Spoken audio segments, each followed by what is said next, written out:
사랑하는 가족 여러분, 오늘은 어버이 주일입니다. 할렐루야, 아멘.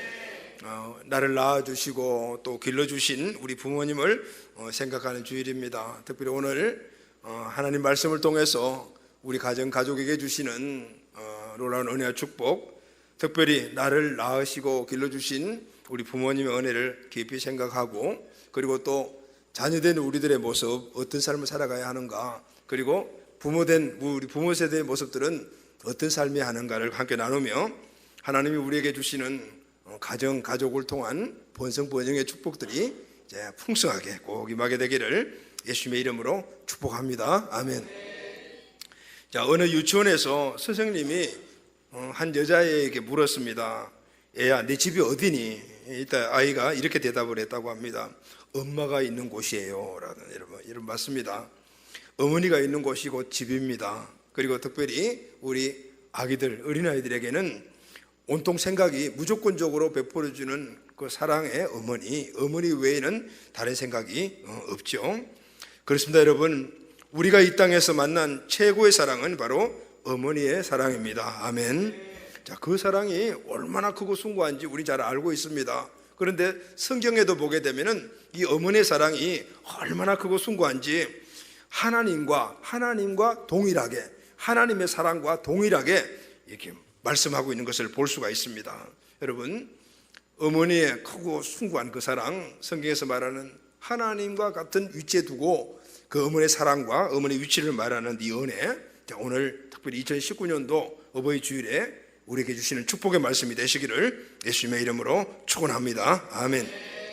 오늘 우리가 읽은 본문 말씀에 보면 나오미라는 여인이 나옵니다. 이 여인이 살던 이스라엘 땅 베들레헴에 흉년이 들었습니다.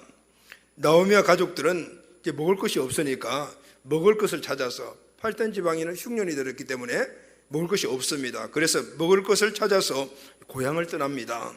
그래서 모압 땅으로 이주를 했습니다. 여러분, 모압 땅은 지금의 요르단 땅입니다. 그리고 사해의 오른편에 있죠. 사해 바다 바로 옆에 있습니다. 흉년을 피해서 이 나오미 가족이 모압 땅으로 가서 이주를 했습니다. 그런데 이 나오미 가족이 모압 땅에 살면서 흉년보다도 더 큰 어려운 일을 당하게 됩니다.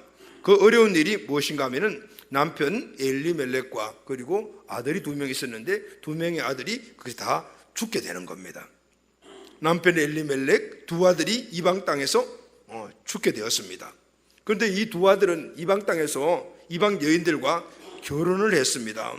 아들이 죽자 시어머니 나오미는 이 며느리 2명을 불러서 이렇게 말합니다. 사랑하는 딸들아, 너희 남편들은 다 죽고 없으니 이제 너희는 너희 고향 친정으로 돌아가거라. 이렇게. 이러면 당연하죠. 자녀들도 없고 아직까지 나이가 젊은 며느리들이기 때문에 고향으로 돌아가거라. 이렇게 권면을 합니다. 이 말을 듣고 큰 며느리는 이제 자기의 고향으로 떠났습니다. 그런데 2번째 며느리는 떠나지 않겠다고 이야기했고 떠나지 않습니다. 그리고 그 시어머니 나오미와 함께 평생을 삽니다. 그 여인이 바로 오늘 본문에 나오는 룻이라는 여인입니다. 여러분, 이 룻의 이야기, 나오미의 이야기는 인류 역사의 가장 아름다운 이야기 중에 하나가 될 것입니다. 결론이 엄청난 해피엔딩입니다. 과부가 된 룻은 그 이후에 좋은 남편을 만납니다. 그런데 거기서 끝난 것이 아니고 그 나중에 그 가문에서 후손에게서 왕이 나옵니다.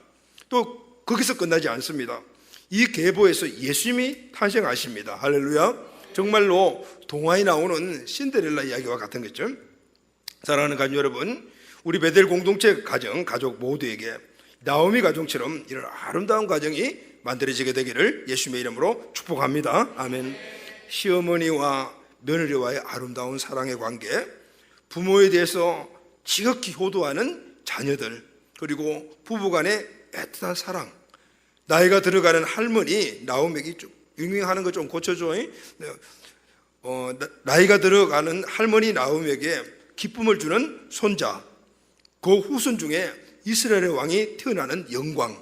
여러분, 이것이 바로 하나님이 인간을 창조하신 목적과 하나님이 가정을 만드신 목적입니다. 그 목적이 뭡니까? 바로 번성 번영의 축복을 이루어가는 것인 줄로 믿습니다. 아멘. 자, 여러분, 이 축복이 우리 공동체 가정 안에서 계속해서 일어나게 되기를 예수님의 이름으로 축복합니다. 아멘. 그러기 위해서는 이제 우리 가정에서 우리 가족들이 각각 해야 될 일들이 있습니다.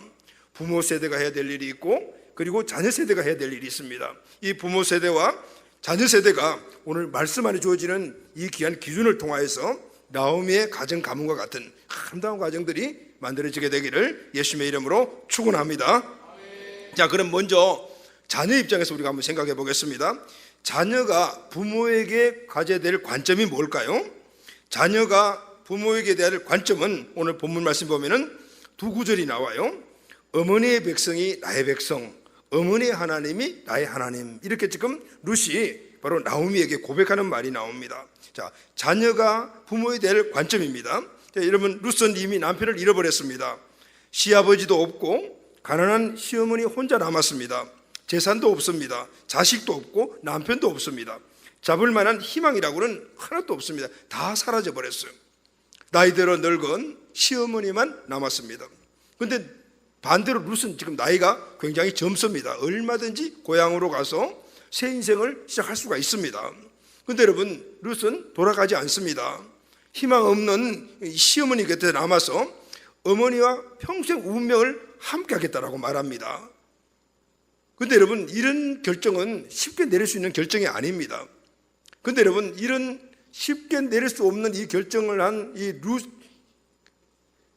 이 며느리 룻의 이 결정을 나오미는 받아들이지 않습니다. 계속해서 강군해서 너희 고향으로 가라, 너희 인생을 새롭게 시작해라, 이렇게 말합니다. 이때 룻이 최종적으로 이런 이야기를 합니다. 오늘 읽은 본문의 말씀이죠. 16, 17절 말씀을 보게 되면 룻이 이르되 내게 어머니를 떠나며 어머니를 따르지 말고 돌아가라, 강군하지 마소서. 어머니께서 가시는 곳에 나도 가고 어머니께서 머무시는 곳에 나도 머물겠나이다. 어머니의 백성이 나의 백성이 되고 어머니의 하나님이 나의 하나님이 되시리니 어머니께서 죽으시는 곳에 나도 죽어 거기서 묻힐 것이라. 만일 내가 죽는 일 외에 어머니를 떠나면 여호와께서 내게 벌을 내리시고 더 내리시기를 원하나이다 하는지라. 여러분, 오늘 이 룻의 결단 가운데서 굉장히 중요한 두 구절이 나오는데, 첫째는 어머니의 백성이 나의 백성이 되고 어머니의 하나님이 나의 하나님이, 이렇게. 여러분, 지금 어머니가 누굽니까? 나오미입니다. 나오미는 바로 이스라엘 백성입니다. 그런데 어머니의 백성이 나의 백성. 여러분, 이스라엘 백성이 누구의 백성입니까? 하나님의 백성입니다. 그런데 지금 룻은 어머니의 백성이라고 말합니다. 그럼 여러분, 룻과 하나님은 어떻게 해요? 룻은 지금 어머니 나오미와 하나님을 동일시하여 이야기하고 있는 것을 볼 수가 있어요. 그리고 어머니의 하나님, 나의 하나님. 무슨 말이냐 하면은 이 말은 어머니가 하나님과 같다라는 고백입니다. 어머니가 나의 하나님이신데 내가 어디를 가겠습니까? 하나님처럼 끝까지 믿고 어머니 말을 따르겠습니다. 이런 고백인 거예요. 할렐루야. 여러분, 우리 부모님은요, 우리에게 있어서 하나님과 같습니다. 영국 속담에 하나님은 모든 곳에 계실 수가 없어 우리에게 어머니를 주셨다, 이런 속담이 있습니다. 맞습니다. 여러분, 자식 없는 어머니가 있어도 어머니 없이 태어난 자식은 없습니다. 성경이든 역사이든 간에 위대한 일을 한 사람들의 배후에 보면 항상 위대한 어머니가 반드시 있었습니다. 여러분, 예수님을 보십시오. 예수님을 낳을 때부터 마음 졸였던 마리아, 죽을 때까지 마음 조이며 평생을 기도했던 마리아라는 어머니가 배후에 있었습니다. 또 야고보와 요한의 어머니는 자식을 위해서 예수님을 직접 찾아갔습니다. 왜 찾아갔습니까? 요즘 말로 치맛바람을 일으키기 위해 찾아갔습니다. 자식의 출세를 위해서, 자식이 잘 되는 것을 원해서 예수님께 찾아가서, 예를 들면 치맛바람을 일으켰다. 치맛바람의 원조가 바로 요한과 야고보의 어머니입니다. 마가 요한은 어머니는 자식을 위해서 엄청난 위험한 요소가 있음에도 불구하고 자신의 집을 내어놓았습니다. 순전한 믿음으로 칭찬받은 디모데에게는 그를 신앙으로 잘 성장시킨 어머니 윤회계가 있었고, 또 이 어머니 윤회계를 신앙으로 잘 성장시킨 그의 어머니, 바로 디모데의 외할머니 로이스가 있던 것을 우리가 알 수가 있습니다. 이렇게 스스로 자신을 만든 사람은 세상에 아무도 없습니다. 그래서 여러분, 성경을 보게 되면은 부모를 하나님이라고 그렇게 가르치고 있습니다. 그 이유가 뭘까요? 여러분, 우리가 하나님이 우리를 낳으신 줄로 믿습니까, 여러분? 우리는 하나님이 우리를 낳으신 거예요. 그런데 누구를 통해서요? 육신의 어머니의 몸을 통해서 우리를 낳으신 거예요. 그래서 자녀를 낳았기 때문에, 그래서 성경에 보면은 우리 부모를 하나님이라고 하시고요. 하나님이 우리를 낳았듯 우리 부모님이 우리를 낳았기 때문에, 그래서 우리를 하나님과 같다, 우리 부모님을 하나님과 같다라고 이야기하는 것입니다. 이사야 66장 14절 15절 말씀을 보면은 오직 시온이 이르기를 여호와께서 나를 버리시며 주께서 나를 잊으셨다 하였거니와 여인이 어찌 그 젖먹는 자식을 잊겠으며 자기 태에서 난 아들을 국률이 여기지 않겠느냐. 그들은 혹시 잊을지라도 나는 너를 잊지 아니할 것이요. 시온이 말합니다. 시온이 누구면 이스라엘입니다. 이스라엘이 범죄하여서 바벨론의 포로로 끌려가 엄청 시련을 당하고 있습니다. 그때 뭐라고 말합니까? 여호와 하나님이 우리를 버렸다, 우리를 잊어버렸다, 이렇게 이야기를 합니다. 그런데 이사야 선지자를 통해서 주님 말씀하십니다. 여인이 어찌 그 젖먹는 자식을 잊겠는가? 자기 태어서 난 아들을 국률이 여기지 않겠는가? 어떻게 내가 이스라엘을 버리겠냐? 왜냐하면 이스라엘은 내가 낳았다. 우리 어머니가 우리 자녀들을 낳았기 때문에 우리 자녀들을 잊을 수도 없고 버릴 수도 없다 그 말이에요. 그래서 이 말씀에 보게 되면 자기 태에서 난 아들, 자기 태에서 난 아들, 자식은 어머니는 자식을 낳았기 때문에 그를 버릴 수도 그리고 잊을 수도 없다. 여러분, 오늘 이 말씀은 바로 우리 어머니가 하나님과 같다라는 바로 그 말씀의 의미를 바로 말씀해 주고 있는 것입니다. 여러분, 하나님만 유일한 창조주심을 믿습니까? 그런데 이 땅에서 하나님의 창조를 대행하는 사람이 있습니다. 그분이 바로 우리의 부모입니다. 창세기를 보면 하나님이 실제로 창조한 인간은 아담과 하와밖에 없었습니다. 그 다음부터는 부모가 자식을 계속해서 낳게 함으로 말미암아 하나님의 창조 역사를 계속 이루어가는 것을 볼 수가 있어요. 그래서 우리 부모는, 어머니는 하나님의 창조 역사의 대리자다 그 말이에요. 하나님과 같다 그 말입니다. 여러분, 하나님은 우리를 낳기만 하셨지만 우리 부모는 우리를 낳기만 하셨습니까? 그리고 그 이후에 우리를 길러주십니다. 낳기만 하는 것이 아니고 길러야 합니다. 낳는 것도 어렵지만 기르는 것은 더 어렵습니다. 부모는 하나님을 대신해서 자녀를 낳고 그리고 양육하는 겁니다. 여러분, 이런 말이 있습니다. 어머니는 자녀를 피 흘리며 낳고 피 말리며 키운다라는. 여러분, 피 흘리고 피 말리고 이것이 바로 어머니의 일생입니다. 1988년에 성탄절에 그 옛소련에 속했던 아르메니아의 대지진 사건이 일어났었죠. 수많은 사람들이 죽고 부상을 입었습니다. 9층짜리 아파트가 무너졌는데 그 무너진 아파트에 수잔나라는 어머니와 가이아나라는 4살 된 딸이 무너진 그 콘크리트와 그리고 철근 더미에 묻혀버렸습니다. 수십 일이 지나서 구조대가 이 모녀를 구조를 했습니다. 그런데 구조원들이 그 구조 현장에서 놀라운 광경을 목격하게 됩니다. 어머니는 이미 죽고 시체가 되었습니다. 그런데 4살 먹은 아이가 수십이 지나는데도 불구하고 생존해 있었습니다. 어떻게 생존했을까요? 구조원들이 보니까 어머니는 죽기 직전까지 유리로 자기의 몸을 비워가지고 그것이 나는 피를 이 아이에게 계속해서 공급하면서 이 아이를 살리고 자기는 죽었다는 거예요. 여러분, 우리의 어머니만이 마지막까지 우리 편, 자녀 편입니다. 할렐루야. 이 세상 끝날 때까지 어머니만 내 친구이고 내 유일한 변호인입니다. 모두가 나를 의심해도 어머니는 나를 믿습니다. 모든 사람들이 나에게 실망해 다 떠나도 끝까지 남아있는 분이 바로 우리 어머니입니다.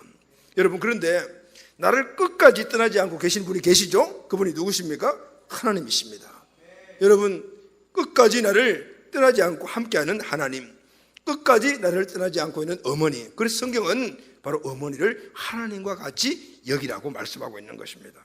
여러분, 그래서 어머니는 하나님이 나를 위해서 이 땅에 보내신 살아있는 하나님과 같습니다. 아멘. 자, 그러면 이제 여러분, 이런 관점을 가지고 우리 자녀 세대는 부모님을 봐야 됩니다. 그렇다면 이런 관점을 가지고 부모를 보는 이 자녀 세대들은 그러면 구체적으로 우리 부모에게 어떻게 하는가? 어떤 역할을 해야 되는가? 부모에게 우리가 무엇을 해야 되는가? 그것을 우리가 알아야 합니다. 성경 말씀은 부모를 공경하고 사랑해라 말씀. 할렐루야. 부모를 공경하고 사랑해야 합니다. 오늘 하나님 같은 우리 어머니, 우리의 부모님, 이제 우리 그 부모님을 우리는 하나님을 공경하듯이 하나님을 사랑하듯이 공경하고 사랑해야 합니다. 여러분, 성경은 부모에게 공경하고 사랑하라고 계속해서 가르칩니다. 에베소서 6장 2절 말씀을 보면은 내 아버지와 어머니를 공경하라, 이것이 약속 있는 첫 계명이다라고 말합니다. 여러분, 사도 바울은 왜 부모에게 순종해라라고 말하지 않고 공경하라고 말했을까요? 여러분, 순종과 공경은 비슷한 것 같지만 다릅니다. 성경에 보게 되면은 순종이라는 단어가 사용된 곳이 있고 공경이라는 단어가 사용된 곳이 달라요. 순종은 사람을 대할 때 순종이라는 단어가 사용되고, 공경은 하나님에게만 해당되는 단어였어요. 남편 아내 관계에 있을 때 아내는 남편에게 공경하라 하지 않았습니다. 순종하라 했다. 그런데 하나님에 관한 모든 것은 하나님을 공경하라라고 말합니다. 그런데 그 공경하라, 경외하라는 말이 바로 부모님에게 해당되는 단어로 사용한 것을 볼 수가 있어요. 출애굽기 20장 12절 말씀을 보면은 내 부모를 공경하라. 레위기 19장 3절 말씀 보면은 너희 각 사람은 부모를 경외하라 말하면, 순종이 아니고 우리 부모에 대한 자녀들의 태도는 바로 공경과 경외입니다. 물론 여러분, 이 순종은 공경 속에 포함되어 있지만은 공경과 경외는 하나님을 예배할 때만 사용되는 단어입니다. 여러분, 누구나 공경받고 누구나 경외하는 것은 아닙니다. 바로 하나님만 공경받고 하나님만 경외받을 분이십니다. 할렐루야. 왜냐하면 그분은 우리의 창조주시기 때문에, 우리의 주권자시기 때문에, 우리를 낳았기 때문입니다. 이 단어가 사람에게 딱 한 곳에 사용된 것이 바로 우리 부모님에게 사용, 부모를 공경하라, 경외하라고 말합니다. 여러분, 공경이라는 이 단어가 히브리어로는 사하라는 단어인데, 그 뜻이 보게 되면 허리를 굽혀 절한다, 그리고 머리를 숙여 굴복한다는 뜻입니다. 여러분, 허리를 굽혀 절한다가 뭐죠? 경배입니다. 다시 말하면 하나님께 예배하는 거예요. 그러니까 이 경배는, 사하는 하나님께 예배할 때 사용한다는 단어입니다. 그런데 이 단어가 바로 부모에게 사용됐단 말입니다. 그래서 구약에서 부모를 공경하지 않는 자는 죽이라고 말합니다. 여러분, 굉장히 강하죠? 여러분, 우리가 부모에게 순종하지 않고 부모의 말씀을 따라 살지 않았다고 해서 그것을 죽여라 라고 했다면 그건 좀 과합니다. 그렇게 생각할 수 있지 않습니까?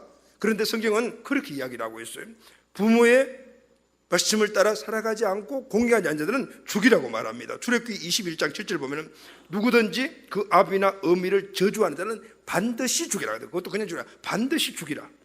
성경에 보면 반드시 죽이라는 이 단어가 구약에 두 가지가 나오는데, 첫째는 하나님을 거역하는 경우입니다.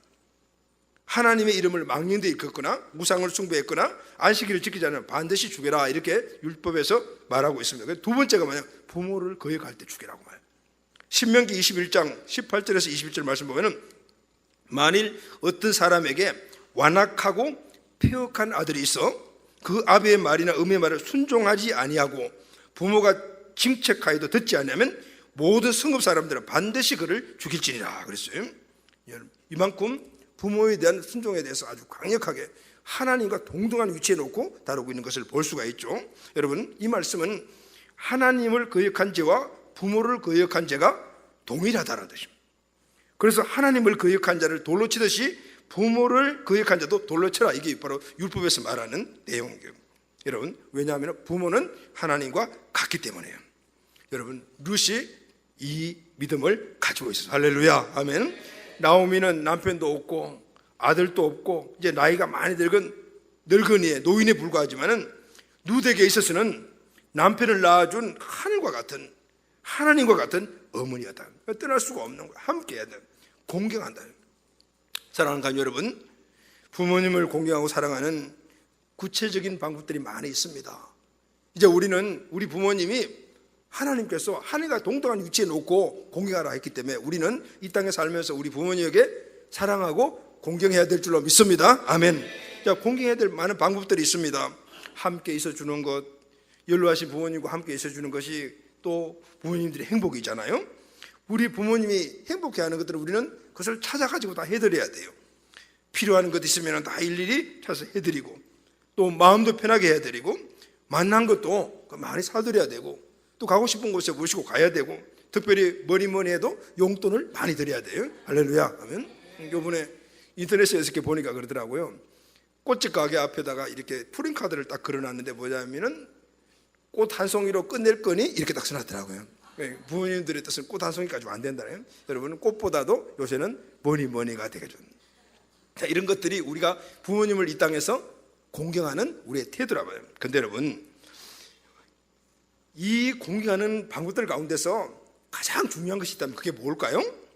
이것이 빠지면은 아무리 여러 방법으로 부모님을 공경하고 사랑해야 한다도 헛것이 되는 것이 있어요. 이게 빠지면은 모든 것들이 다, 아무리 맛있는 걸 사드리고 아무리 용돈을 많이 드리고 아무리 좋은 곳으로 여행을 모시고 간다 하더라도 이것 빠지면은 아무것도 아닌 것이 있어요. 그게 뭘까요? 우리 부모님이 예수님 믿고 구원받아야 합니다. 할렐루야. 아멘. 이 땅에서 아무리 좋은 곳으로 공경을 해도 죽어서 천국 가지 못하면 무슨 소용이 있습니까? 이 땅에서 내가 우리 부모님에게 만난 것 좋은 것 다 해드렸지만 천국 가보니 우리 부모님이 거기 없어요. 그러면은 이 땅에서 우리가 아무리 좋은 것 많이 해드린 것 아무 소용이 없다. 여러분, 참으로 다행인 것은 사람이 나이를 이렇게 많이 먹어가면 먹을수록 하나님을 찾을 가능성이 많아진다는 겁니다. 한 기독교 상담학자가 65세 이상 된 이 불신, 그러니까 예수 믿지 않는 이 어르신들의 상대로 설문조사를 했습니다. 그래 물어봤어요. 신앙에 관심이 생깁니까? 라고 했더니 70.2%가 그렇다라고 대답을 했다고. 그러면 언제부터 신앙에 대한 관심이 생겼습니까? 라고 물으니 50세부터가 34.8%로 가장 많았다고 그래요. 그러니까 나이가 점점 들어가게 되면 신앙에 대한 관심이 생긴다는 말이죠. 그래서 여러분, 우리 가정에 아직까지 우리 부모님들이 예수 믿지 않는다라면은 이제 그분들이 연세가 점점 많아갈수록 점점 신앙에 대한 관심이 생기니까 여러분 복음 전하셔야 돼요. 할렐루야. 그리고 또 물어봤습니다. 나이가 많아지니 무엇을 의지하고 싶습니까? 라고 물었더니 46.9%가 신앙과 종교다라고 대답했대요. 그리고 어떤 종교를 선택하고 싶습니까? 라고 물었더니 다행히도 50.9%가 천주교가 아니면 기독교인데 기독교가 문제가 천주교가 먼저 나왔다는 거예요. 이건 좀 문제가 있는 것 같아요. 그죠? 자, 여러분, 이렇게 우리 부모님들에게 복음을 전할 기회가 우리가 얼마든지 많은 거예요. 가장 큰 공경, 부모를 사랑하는 것은 예수님 믿게 하시는 겁니다. 할렐루야. 아멘. 전도서 3장 11절 말씀을 보면은 하나님이 모든 것을 지으시되 때를 따라 아름답게 하셨고 라고 말했습니다. 또 사람들에게 영원을 사모하는 마음을 주셨느니라 이렇게 기록하고 있습니다. 여러분, 이 말씀은 굉장히 의미가 있습니다. 하나님이 모든 것을 지으셨어요. 하나님이 우리 사람들을 지으셨는데 때를 따라 아름답게 하셨고, 이 말씀을 읽으면요, 오늘 우리 나이가 드신 분들은 이래요. 나는 이제 나이가 들고 또 모습도 후패했으니까 내가 아무것도 할 일도 없고 나는 아름답지 못해, 이제 이렇게 생각하시는 분들이 있습니다. 여러분, 하나님은 그렇게 우리를 짓지 않으셨어요. 때를 따라 아름답게 하셨고, 여러분, 영유와 그 때의 아름다움이 있습니다. 할렐루야. 우리 어린이들은 어린이 그 때의 아름다움이 있는 것이죠. 어린이가 어른 흉내 내면 아름답지 않아요. 어린이 다워야 그 때의 아름다움이 있다. 우리 청소년들은 청소년 그 때의 아름다움이 있어요. 그것을 잘 가꾸고 그것을 누려야 되는 것이죠. 청소년이 할아버지 할머니 노릇하면 안 되잖아요. 또 우리 청년들도 마찬가지예요. 청년의 때의 아름다움이 있습니다. 할렐루야. 장년의 때의 아름다움이 있고 노년의 때의 아름다움이 있습니다. 노년이 되게 되면은 이제 모든 것들이 아름다움 없다 하지만 노년의 때에 그 노년답게 살아가면, 요즘 그런 이야기 꼰대가 되지 말아라거든. 꼰대가 살아가면 안 되지만 노년의 때 노년의 모습으로 살아가면 그 모습이 아름다운 거예요. 할렐루야. 하나님이 그래서 모든 때를 따라 아름답게 하셨다. 그리고 또 하나는 모든 사람들에게 영혼을 사모하는 마음을 주셨다. 그래서 여러분, 우리 부모님 마음 가운데 아직 우리 부모님들이 예수 믿지 않다 하더라도 그 마음 안에 영혼을 사모하는 마음이 있음을 믿습니까? 아멘. 자, 우리가 그분들에게 가장 큰 효도를 해야 되는 거예요. 그 효도가 뭡니까? 예수 믿게 하는 것입니다. 그런데 여러분, 우리 가운데, 오늘 우리 여러분들 가운데 부모님으로부터 하나님을 믿을 수 있도록 믿음을 전수받은 분들이 계십니까? 그러면 그 믿음을 잘 지킴으로 효도하시기를 주의 이름으로 축원합니다. 부모님이 우리에게 물려주신 그 믿음 잘 지키면서 그 믿음 안에서 때에 따라 그 아름다운 대로 삶을 살아가면 그것이 바로 부모님에게 효도하는 겁니다. 혹시 우리 가운데 부모님이 예수님을 믿지 않는 분들이 계십니까? 우리 부모님이 꼭 예수님 믿고 천국 가시게 하는 최고의 효도를 올 한해 꼭 하시기를 주의 이름으로 축원합니다. 이것이 자녀가 부모에게 드리는 최고의 효도요 공경과 사랑입니다. 자, 그럼 여러분, 첫 번째는 오늘 우리가 자녀들이 우리 부모님을 어떤 관점으로 봐야 될 것인가? 하나님과 같은 관점으로 봐야 된다. 그러면은 그 관점을 갖고 있는 자녀들의 부모에 대한 태도는 무엇입니까? 공경하고 사랑해야 한다. 할렐루야. 최고의 공경은 뭐라고요? 부신 부모님이 계시다면 꼭 예수님을 믿게 하시는 겁니다. 내가 신앙을 갖고 있다면 우리 부모님이 나에게 물려주신 그 믿음의 삶을 잘 살아서 때에 따른 아름다움으로 우리 부모님을 효도해야 될 줄로 믿습니다. 자, 그러면은 이제 부모 입장에서 우리가 한번 생각을 해봐야 합니다. 자녀는 부모님을 하나님처럼 공경하고 사랑한대. 그러면은 부모는 어떻게 살아가야 되는가? 항상 자녀가 주는 그런 효도만 받고 살아가야 되는가? 그것이 행복의 근원이 되어야 되는가? 오늘 본문 말씀은 우리에게 정말 귀한 교훈을 줍니다. 부모는 믿음으로 스스로 행복을 지키고 누려야 한다. 할렐루야. 우리 부모 세대는 믿음으로 스스로 행복을 지키고 누려가야 해요. 이 세 번째가 너무 중요합니다. 자녀는 부모를 공경하고 사랑해서 행복하게도 해드려야 돼요. 그래서 많은 부모들이 보게 되면 이 자녀의 효도로 행복합니다. 그러나 여러분, 우리 부모 세대는 부모는 자녀가 자신의 행복의 원천이 되면 안 된다는 사실을 알아야 합니다.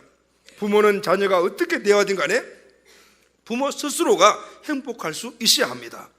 본문의 나오미가 그 행복의 모델인 것을 보여주고 있습니다.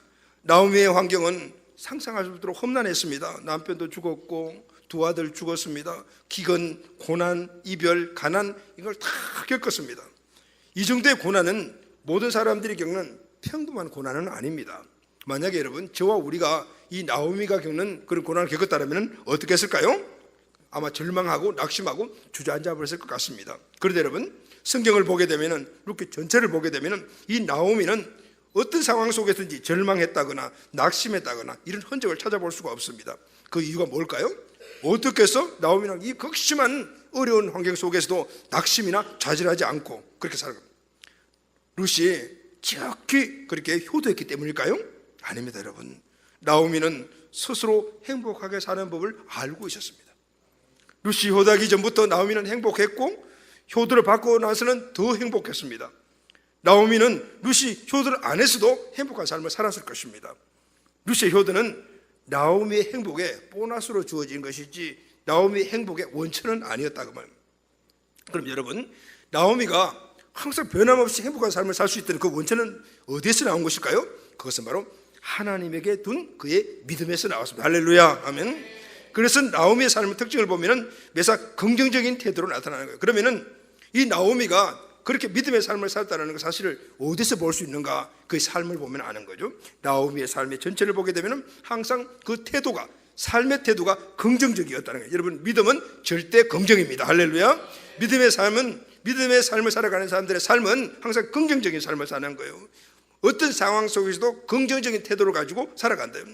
룻기를 보면은 나오미는 매사가 긍정이었어요. 안 된다, 틀렸다, 못한다, 할 수 없다, 이런 태도가 나타나는 곳이 한 곳도 없어요. 유대 땅에 흉년이 들어 사람들이 다 죽게 됐을 때 사람들은 탄식하고 그걸 운명으로 받아들였을 건데, 그런데 이 나오미는 모험을 선택합니다. 모압 땅으로 이주합니다. 여러분, 이방 땅으로 간다는 게 쉽겠습니까? 어디 가든지 하나님이 나와 함께 하신다는 이 믿음이 없으면 취할 수 없는 행동인 거예요. 모압 땅도 가해 보니까 여전히 어려운 환경이었습니다. 그곳에서 두 아들을 장가 보냅니다. 며느리들이 다 이방인들입니다. 그런데도 불구하고 가리지 않았습니다.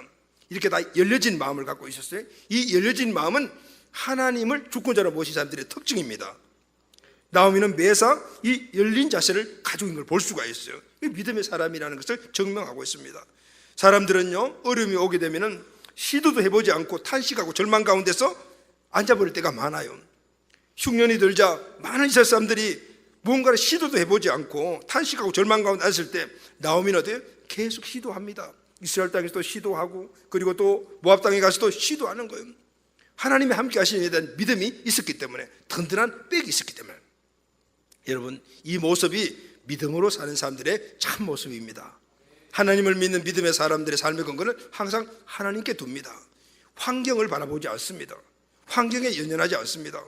환경을 지배하는 분이 하나님이라는 사실을 알고 있기 때문입니다. 그래서 어떤 환경에서도 긍정적인 태도를 나타내는 것입니다. 나오미가 바로 그런 사람이었어요. 그래서 믿음의 사람은 어려운 환경을 당할 때 이것 안 된다라고 절대 말하지 않고 그 상황 속에 함몰되어 주저앉는 행동을 안 합니다.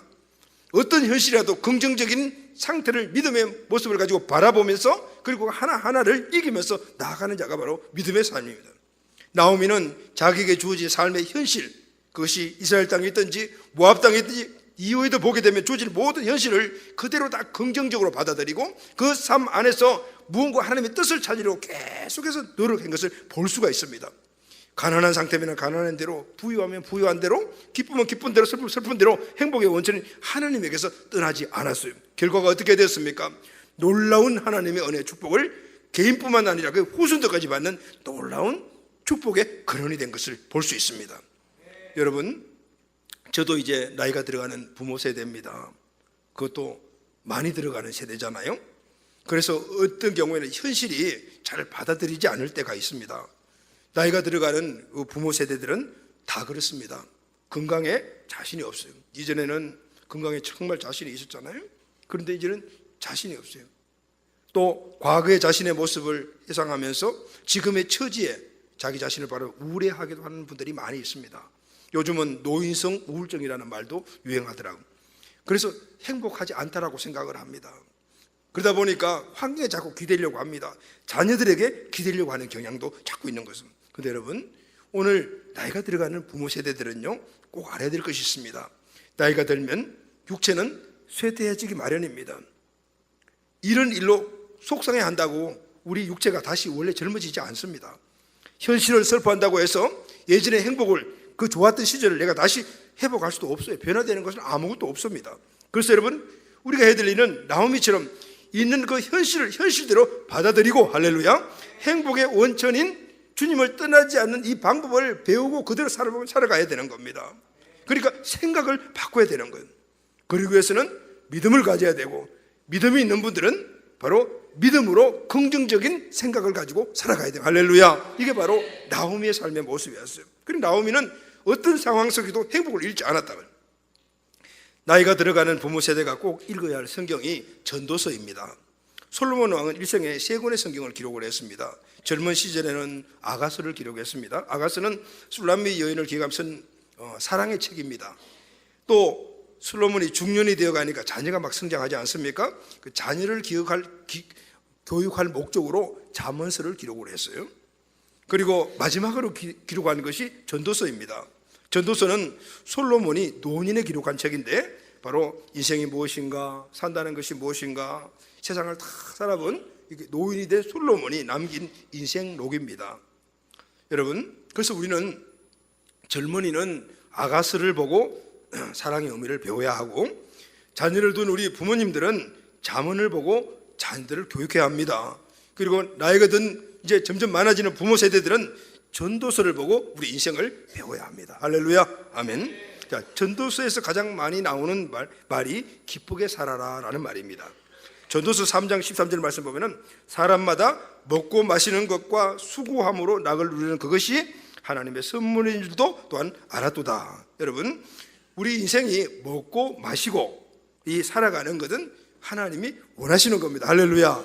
과도하게 우리가 청빈하게 산다고 해서 먹을 것도 마실 것도 이 세상에 누릴 것들을 갖다가 그걸 갖다가 터부시하는 것도 잘못된 거예요. 하나님은 오늘 자녀들이 먹고 마시고 즐겁게 사는 것들 원하시는 거예요. 할렐루야.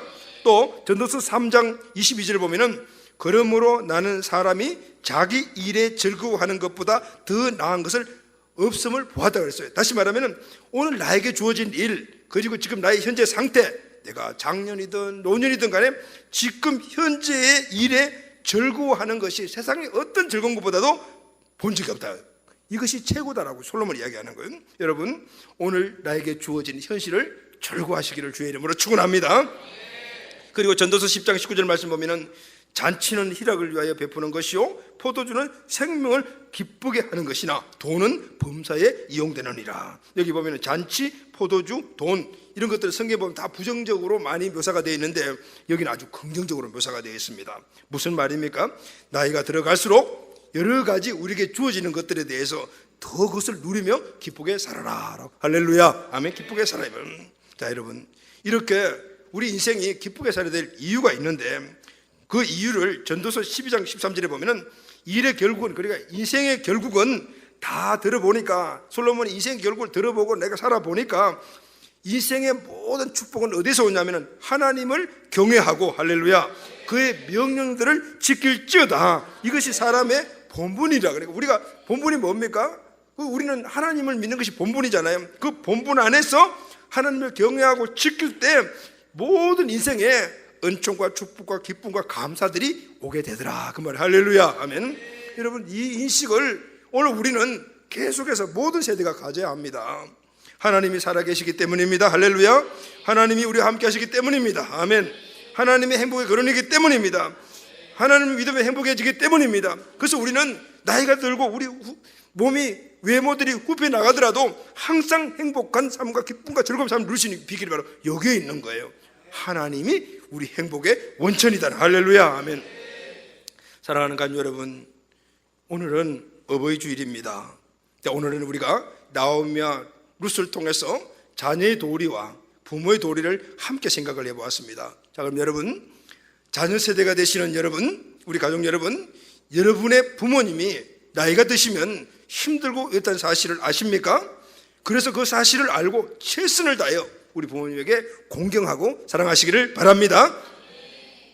부모 세대 여러분, 사람은 누구나 나이가 들면 약해지기 마련입니다. 쓸쓸합니다. 행복하지 못하다는 생각이 많이 듭니다. 그러나 우리가 알아야 될 것이 있습니다. 나이가 들었다고 노인이 되는 것이 아닙니다. 삶의 태도가 늙으면 노인이 되어버리는 것입니다. 그래서 여러분, 오늘 부모 세대나 자녀 세대 할 것 없이 우리에게 주시는 귀한 공식이 있습니다. 자녀든 부모든 다 하나님 안에서 행복을 찾아야 합니다. 할렐루야. 자녀의 최고의 효도는 우리 부모님을, 하나님을 믿게 하는 것입니다. 또 우리 부모들은 하나님을 열심히 믿는 것이 나에게 주신 최고의 행복의 근원입니다. 이 사실이 다시 한 번 더 결단하는 믿음이 되시기를 예수님의 이름으로 축원합니다. 여러분, 자녀는 부모를 공경해야 합니다. 그런데 여러분, 부모를 온전히 잘 공경하지 못하는 자녀들이 참 많습니다. 저부터 시작해서 우리 모두가 아마 그 영역에 들 수 있을 것 같아요. 그럼 어떻게 해야만이 우리 부모님을 잘 공경할 수 있는가? 내 부모는 하나님이 보내주신 하나님과 같은 분이다. 할렐루야. 오늘 이 사실이 확실히 태도로 인식될 때 우리는 하나님을 공경하듯이, 하나님을 경외하듯이 우리 부모님을 경외할 수가 있습니다. 자녀가 이것을 믿으면 진정으로 부모님을 공경하고 사랑할 수가 있게 됩니다. 하나님이 내 삶의 행복의 근원이다, 원천이다. 이 태도로 믿음의 삶을 사는 부모라면 어떤 환경이나 자녀의 태도에 상관없이 행복한 삶을 유지할 수가 있습니다. 아멘. 이런 자녀와 이런 부모는 이 땅에서 하나님 주신 축복을 온 가정 가문 천대까지 누리는 축복의 삶을 누리고 살다가 천국 가서 다 만나게 될 줄로 믿습니다. 여러분, 궁극적인 주님이 우리에게 주신 축복은 우리 온 가족들이 천국에서 만나가지고 그것을 영생 복락을 누리는 것인 줄로 믿습니다.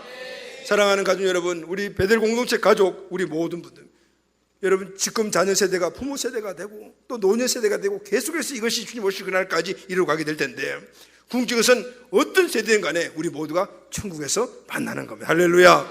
그 천국에서 만나 영생 복락을 누리는 이 삶의 축복의 결론이 우리 모두에게 주시는 축복이 되기를 예수님의 이름으로 축원합니다. 오늘 우리가 불렀던 찬송가 579장 마지막 절을 보게 되면은 오늘 귀한 말씀이 나오죠. 오늘 말씀의 결론으로 이 마지막 절을 여러분들에게 축복의 말씀으로 드리겠습니다. 풍파 많은 세상에서 선한 싸움 싸우다. 여러분, 풍파 많습니다. 나오미가 그런 삶을 살았습니다. 그러나 믿음으로 이겼습니다. 풍파 많은 세상에서 선한 싸움 싸우다 생명신에 흐르는 곳 길이 함께 살리라. 생명신에 흐르는 곳이 천국이지 않습니까?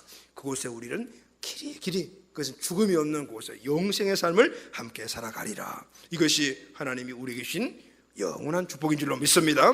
이 은혜가 우리 베델 공동체 가족 모두에게 있게 되기를 예수님의 이름으로 축복합니다. 아멘. 자, 우리